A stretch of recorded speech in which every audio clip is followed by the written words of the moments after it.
Hello दोस्तों, हंसिनी academy में आपका एक बार फिर से स्वागत है। चलिए तो आइए, हमने स्वर संधि व्यंजन संधि दोनों क्लियर कर लिए। अब रह गई ये केवल विसर्ग संधि। विसर्ग संधि में 5-6 नियम है जो मैं बता दूंगा, और इसके बाद कल या परसों के बाद मैं स्टार्ट कर दूंगा, क्योंकि अब सीटेट का पेपर आ गया है, सीटेट का फॉर्म आ गया है, जिसको भरने के बाद एग्जाम उसका समथिंग दिसंबर में जाएगा। तो मैं जितने भी पढ़ाए हुए कोर्सेज हैं सबका पेडोलॉजी लेके आऊंगा, अर्थात सबका शॉर्ट ट्रिक बताना स्टार्ट कर दूंगा, ताकि जितने भी कोर्स हमने कंप्लीट कर लिए हैं वो जानने या पढ़ने में कोई दिक्कत ना हो, क्योंकि पिछला जब क्लियर रहेगा फिर हम उसके हिसाब से आगे बढ़ते चलेंगे। तो चलिए, आज के विषय में हम विसर्ग संधि पढ़ेंगे, और विसर्ग संधि के नियम सेम जिस प्रकार हमने व्यंजन संधि के नियम का अध्ययन किया है, सेम वही प्रोसेस इसमें भी चलेगा। इसमें भी वही परिवर्तन उसी तरह होगा, लेकिन इसमें क्या है, वर्ड अलग होंगे, इसके नियम थोड़े डिफरेंट आएंगे। चलिए देखते हैं, विसर्ग संधि की परिभाषा की बात करते हैं। तो विसर्ग संधि में परिभाषा क्या होती है कि विसर्ग के बाद किसी स्वर या व्यंजन का मेल हो, या उसके मेल होने से जो विकार उत्पन्न होता है उसे हम क्या कहते हैं, विसर्ग संधि कहते हैं। ठीक है, विसर्ग संधि में क्या है, स्वर का भी मेल हो सकता है और व्यंजन का भी मेल हो सकता है। तो दोनों के मेल से, अर्थात पहले खंड में विसर्ग आ जाए और उसके ठीक सामने वाले दूसरे खंड में कोई स्वर आ जाता है, कोई व्यंजन आ जाता है, इनके मेल से जो विकार उत्पन्न होता है उसे हम क्या कहते हैं दोस्तों, विसर्ग संधि कहते हैं। ठीक है, ये तो हो गई विसर्ग संधि की परिभाषा। उदाहरण की बात कर ले, जैसे मन धन हर, मन धर हर, अर्थात यहाँ पे क्या है, मन धन हर।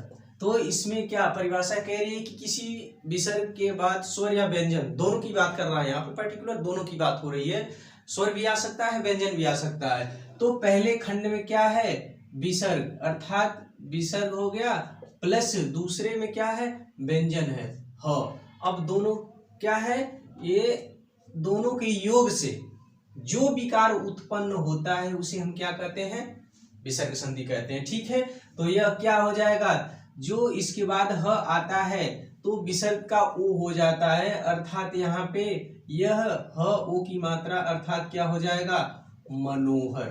ठीक, क्या बना देगा ये, मनोहर, अर्थात ओ की मात्रा में परिणत हो जाता है, तो हम इसे क्या कहेंगे, विसर्ग संधि। यहाँ पे क्या है, कहने का तात्पर्य मेरा ये है कि जैसे परिभाषा कह रही है इसमें स्वर भी आए और व्यंजन भी आए, तो इस पहले वाले खंड में क्या आया है दोस्तों, विसर्ग, और विसर्ग के बाद की बात कर रहा है तो यहाँ पे ह आया। ह क्या है, एक व्यंजन वर्ण है। ठीक है, व्यंजन वर्ण है, और फिर दूसरी परिभाषा में इसमें स्वर भी आ सकता है, कोई जरूरी नहीं कि व्यंजन ही आए। तो एक स्वर की देख लेते हैं, दू धन आशा, अर्थात यहाँ पे देख लेंगे दुह धन आशा बराबर क्या हो जाएगा दोस्तों, दुराशा। ठीक, दुराशा हो जाएगा। तो यहाँ पे क्या है, विसर्ग है, ठीक, प्लस और क्या है, ये स्वर है। ठीक है, ये स्वर है, अर्थात परिभाषा के अनुसार हम कह सकते हैं कि किसी विसर्ग संधि में या विसर्ग संधि में, या कह लीजिए विसर्ग के साथ, ठीक, विसर्ग के साथ का मतलब कि पहले खंड में आ जाए विसर्ग है, तो अगर जाहिर सी बात हम विसर्ग संधि पढ़ रहे हैं तो पहले खंड में विसर्ग का आना क्या है, कंपलसरी है।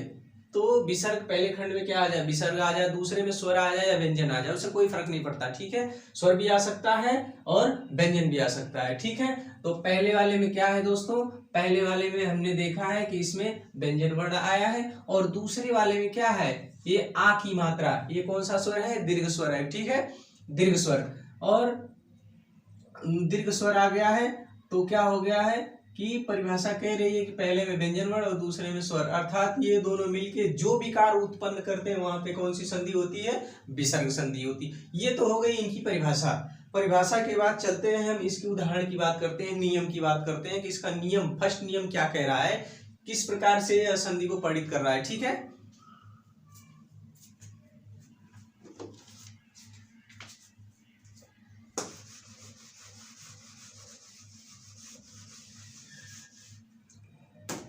चलिए देखते हैं। पहला नियम कह रहा है विसर्ग के आगे, सपोज दैट ये हो गया विसर्ग, विसर्ग के आगे का मतलब कि उसके अगले खंड में या उसके बाद, ठीक है। क्या है, स आ जाए, बड़ा स आ जाए, कामा छोटा स आ जाए, दोनों में से कोई आ जाए, ठीक है। आए तो विसर्ग क्रमशः किसमें, ये क्रमशः बदल जाता है, अर्थात इक्वल टू कर लेंगे, ठीक है। इन दोनों का मेल करवा रहे हैं, ठीक है। विसर्ग के आगे इन दोनों में से कोई आ जाता है तो हम बराबर का चिन्ह लगा ले, अर्थात समझने के लिए हम कह सकते हैं कि विसर्ग प्लस छोटा स या बड़ा स इक्वल टू क्या होगा, तो क्रमशः क्या हो जाएगा, बड़ा स और स, ठीक। इनमें कोई परिवर्तन नहीं होगा, एक तरह से कह लीजिए इनमें कोई परिवर्तन नहीं होगा।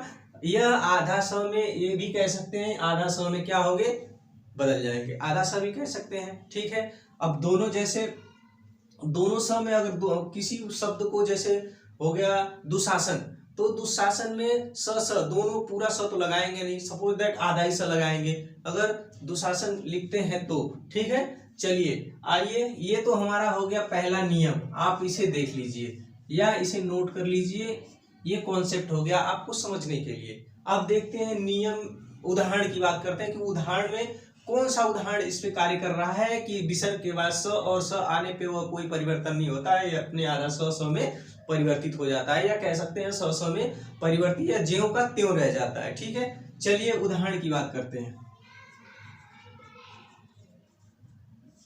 उदाहरण, ठीक है। नि धन संग इक्वल टू क्या हो जाएगा, निसंग, निससक, ये हो जाएगा निससक, ठीक है। चलिए निससक, अब देखिए क्या है, पहले में हमने देखा कि नियम हम बना चुके हैं पहले कि विसर्ग आए, विसर्ग के आगे अगर कोई व्यंजन वर्ण आता है, ठीक है, अभी हम व्यंजन की बात कर रहे हैं, ठीक है।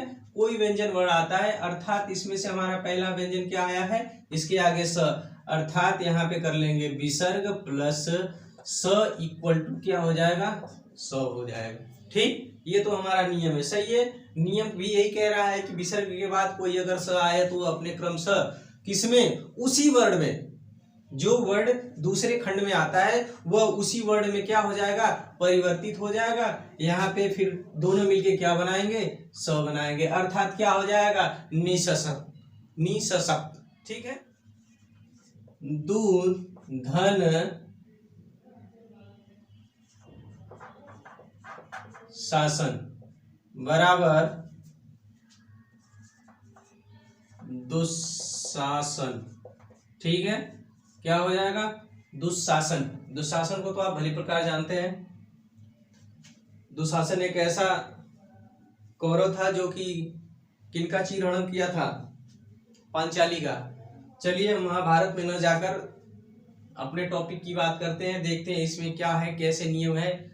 यहाँ पे क्या है, दो, अर्थात एक चीज मैंने पिछले वीडियो में सारी में बता चुका था कि संधि करते समय अगर हमें स्वर की आवश्यकता पड़ती है, जब स्वर संधि हम पढ़ते हैं तो उसमें क्या करते हैं कि स्वर को निकालने के लिए इसका हम खंड कर देते हैं, ठीक है। वो तो स्वर संधि के नियम में थे, अगर चाहे तो आप इसका भी कर सकते हैं, लेकिन इसमें वो नियम उतना प्रभावशाली नहीं होगा, क्योंकि विसर्ग संधि में हमें विसर्ग से ही संबंधित नियम को देखना है। अगर हमें विसर्ग नहीं प्रत्यक्ष रूप से दिखे तब दिखाना है, लेकिन उसका ऐसा कोई नियम नहीं है जो कि नहीं दिखे। ये विसर्ग एक ऐसा वर्ड कह लीजिए या चिन्ह कह लीजिए, ये दिख रहा है हमें प्रत्यक्ष रूप से, तो हम इसका क्या करेंगे, सीधे सीधे निकाल लेंगे, क्या, विसर्ग हो गया प्लस स हो गया इक्वल टू क्या हो जाएगा, स, क्योंकि इसमें कोई परिवर्तन नहीं होगा, अर्थात यह आधा स में परिणत हो जाएगा, क्या बनाएगा, दुशासन, ठीक है। नेक्स्ट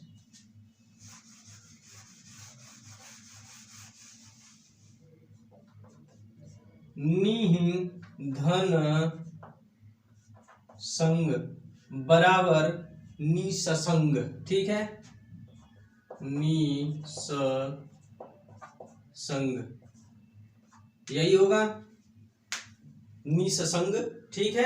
अब छोटा सा का एक बार देख लेते हैं, बड़ा सा का हमने तो दो उदाहरण बता दिया कि स से स में परिवर्तित होगा तो स होगा, या परिवर्तित होने के बाद विसर्ग के बाद की बात कर रहे हैं। अब छोटा सा का देखते हैं कि छोटा सा के नियम में क्या, दोनों का सेम नियम है, अगर ये दोनों आता है तो इसी दोनों को क्या करेंगे हम, कोई परिवर्तन नहीं करेंगे, सीधे सीधे आधा स लगा के, इसका भी आधा स लगा देंगे, इसका भी आधा स लगा के लिख देंगे और क्या करेंगे, शब्द को पूरा कर देंगे। ठीक है, तो इसमें क्या है, विसर्ग है प्लस स आ गया है, तो विसर्ग और स के बाद जब स आए, विसर्ग के बाद जब स आए तो वह छोटे स अर्थात आधा स में परिवर्तित हो जाएगा, अर्थात यहाँ पे स लिख सकते हैं, स लिख सकते हैं, आधा स लिखते हैं, कोई दिक्कत नहीं है।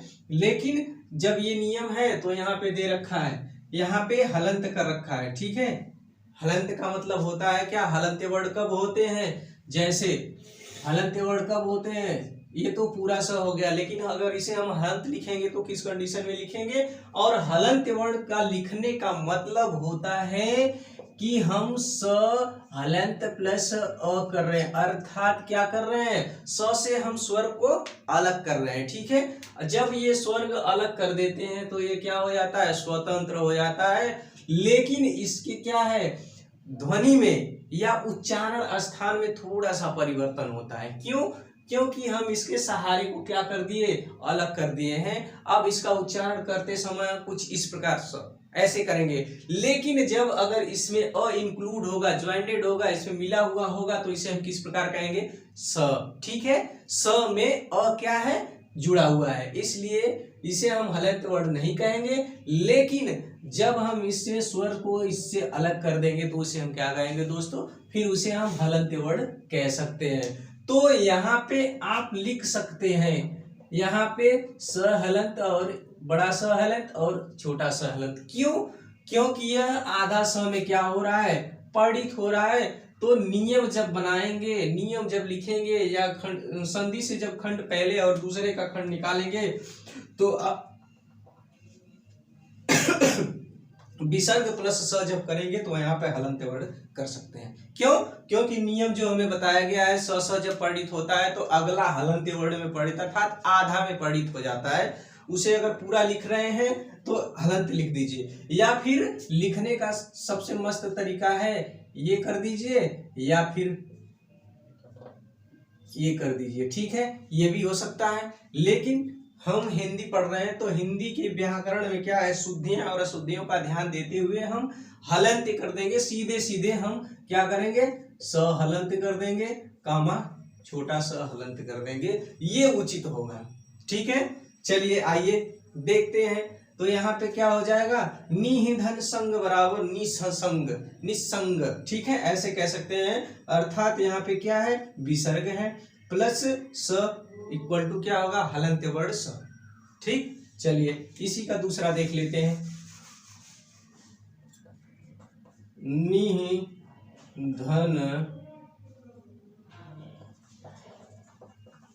स्वार्थ इक्वल टू क्या हो जाएगा दोस्तों,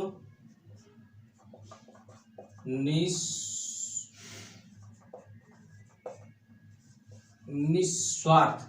निस्वार्थ इसमें भी क्या है, यहाँ पे हलंत विसर्ग है प्लस आधा स है। ठीक है, आधा स को हम ऐसे भी लिख सकते हैं। ठीक है, लेकिन हम ऐसे लिख के न लिखेंगे क्योंकि यह प्रत्यक्ष रूप है इसका, अर्थात आधा स लिखेंगे इक्वल टू क्या हो जाएगा, हलंत वर्ण, या आप लिख सकते हैं क्या, स, दोनों। ठीक है, यहाँ पे निधन स्वार्थ बराबर निस्वार्थ हो जाएगा, अर्थात यहाँ पे कौन सा नियम है, छोटा स से स में परिवर्तन का नियम, अर्थात जब छोटा स अपने क्या हो जाएगा, आधा वर्ण में बदल जाएगा। ठीक है, चलिए दूसरा नियम देख लेते हैं, विसर्ग के बाद, विसर्ग के बाद अर्थात क्या है, आगे क्या आ जाए, च आ जाए, कामा छ आ जाए,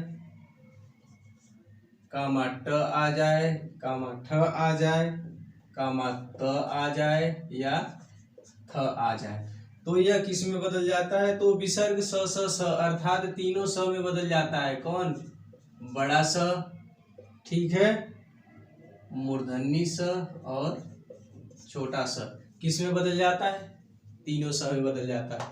अब एक चीज और है, च छ ट ठ त थ, ये क्या है, ये वर्गीय व्यंजन है, किसके, स्पर्श व्यंजन के। इस अब मैं फिर से बताऊंगा कि स्पर्श व्यंजन कितने होते हैं, इसे सूत्र के माध्यम से अपने तरफ से बताऊंगा, क्योंकि मैंने इसका एक बहुत प्यारा ट्रिक बना रखा है। ठीक है, पढ़ने में मजा आएगा और समझ में भी आएगा कि एक ही ट्रिक पे क्या करेंगे, आप सारे वर्गों को जान जाएंगे। वर्गीय व्यंजनों को किस कैटेगरी में रखा गया है, कौन सा व्यंजन का उच्चारण स्थान क्या है, च छ ट ठ और त थ का नियम क्या है, इसमें वर्गीय व्यंजन होते हैं। ठीक है, अब वर्गीय व्यंजनों को क्या करेंगे, लिख लेंगे।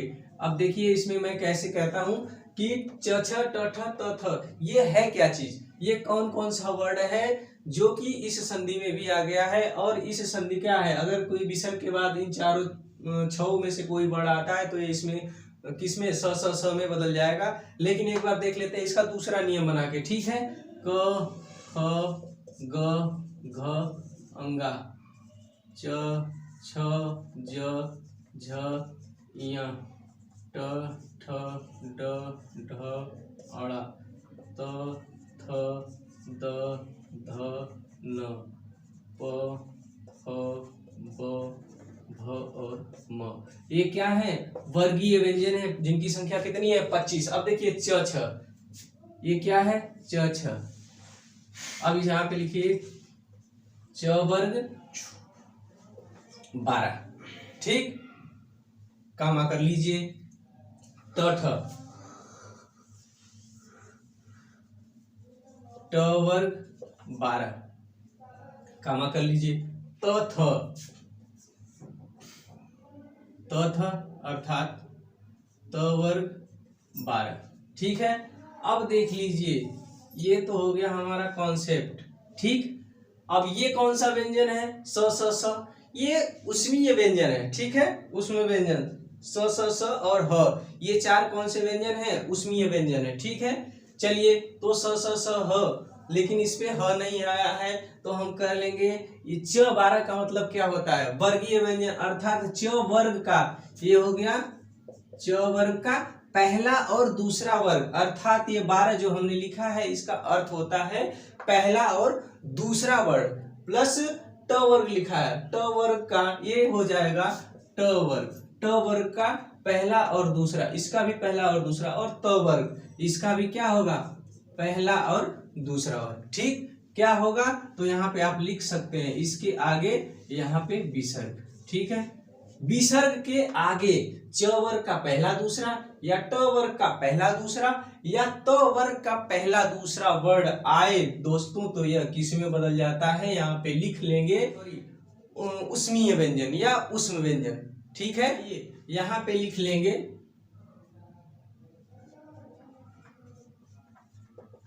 उष्म व्यंजन। उष्म व्यंजन का मतलब ह को छोड़ के तीनों स की हम बात कर रहे हैं, न कि ह की बात कर रहे हैं। ठीक है, तो उष्म व्यंजन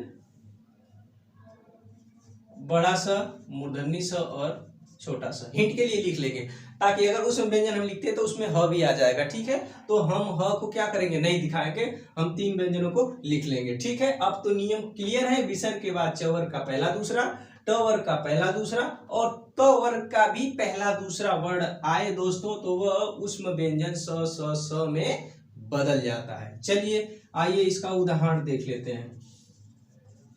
उदाहरण में क्या है, पहले नंबर पे चलिए यहाँ पे आप हलंत कर लीजिए। ठीक है, इसका मतलब आधा स हो जाएगा। ठीक है, यहाँ भी चलिए नीह धन तार। ठीक है, नीह धन तार। अब यहाँ पे क्या आ गया है, तो वर्ड आ गया है। ठीक है, तो वर्ड का पहला वर्ड आया है। ठीक है, तो क्या हो जाएगा दोस्तों, निस्तार।